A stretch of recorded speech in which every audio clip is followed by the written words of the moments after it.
हाँ, तो ये हम टेंसेज में कुछ वर्ब्स हैं जिनकी फर्स्ट फॉर्म, सेकेंड फॉर्म और थर्ड फॉर्म लिखी हुई है, उसके बारे में हम डिस्कस करते हैं।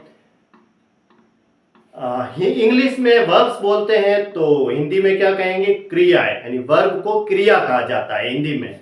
ठीक है, तो अब इसमें देखो फर्स्ट फॉर्म होती है, सेकेंड फॉर्म होती है और थर्ड फॉर्म होती है।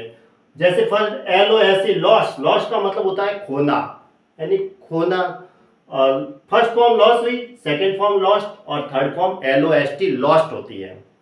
देखो हिंदी में क्या होता है कि जिसके पीछे ना आता ना, जिस शब्द के पीछे, वो सारी क्रियाएं होती है। दो क्रिया होती है उसमें, सकर्मक क्रिया है और अकर्मक क्रिया है। जैसे पढ़ना, गाना, रोना, सोना, तो इनके पीछे क्या आ रहा है, ना आ रहा है, तो वो सारी क्या है, क्रियाएं हैं। जैसे खेलना, उसी तरह कूदना। अब यहाँ लिखा हुआ है लॉस, यहाँ खोना, ये हिंदी में खोना कहेंगे और अंग्रेजी में इसको लॉस कहते हैं। लॉस का मतलब होता है खोना, ये इसकी फर्स्ट फॉर्म है, सेकेंड फॉर्म लॉस्ट और थर्ड फॉर्म होती है लॉस्ट।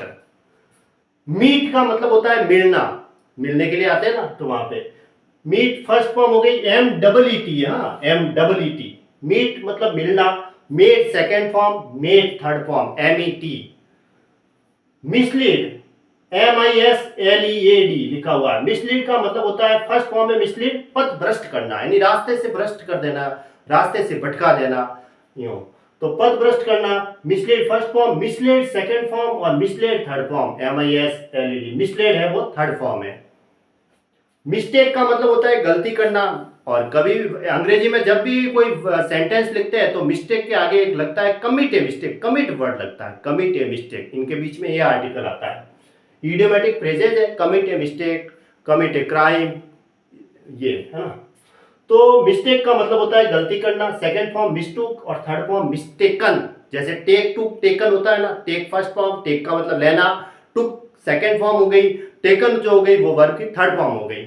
उसी तरह मिस्टेक, मिस्टूक, मिस्टेकन। OWE ये भी एक वर्ब है, इसका मतलब होता है ऋणी होना। जैसे ऋण का मतलब किसी से उधार लेते हैं ना, किसी के ऊपर कर्जा होता है ना, किसी से कर्ज लिया हुआ है तो ये कि भाई ये व्यक्ति इसका ऋणी है, तो ऋणी होना।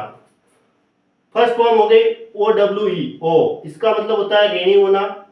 और सेकंड फॉर्म हो गई ओव्ड, ठीक है, इसके पीछे डी लगा दिया। और थर्ड फॉर्म में भी इसके पीछे क्या लगा हुआ है, डी लगा हुआ है, ओव्ड। पे का मतलब होता है भुगतान करना या चुकाना। Paid second form, third form paid. जैसे SAY से होता है, second form sad, third form sad. उसी तरह पे, पैड, पैड। प्रूफ, प्रूफ का मतलब होता है साबित करना। फर्स्ट फॉर्म प्रूव हो गई, सेकंड फॉर्म में इसके पीछे डी लगा दो, प्रूव्ड, ईडी लगा, ये है ना, प्रूव्ड, डी लगा दिया। थर्ड फॉर्म है प्रूव्ड, ठीक है।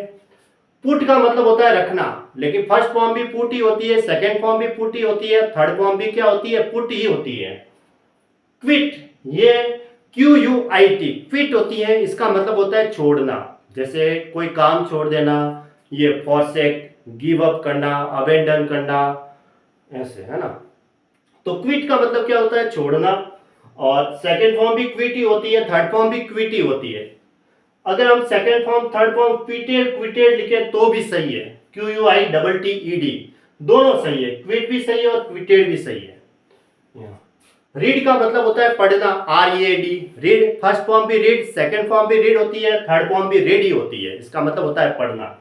अब देखो इसमें था READ, रीड का मतलब पढ़ना, और RID इसको बोल सकते हैं रीड, इसका मतलब होता है फ्री, यानी मुक्त करना। रीड की first form read, second form RID, तो थर्ड फॉर्म भी क्या होगी, RID, रीड। इसका मतलब होता है फ्री, यानी मुक्त करना, ठीक है।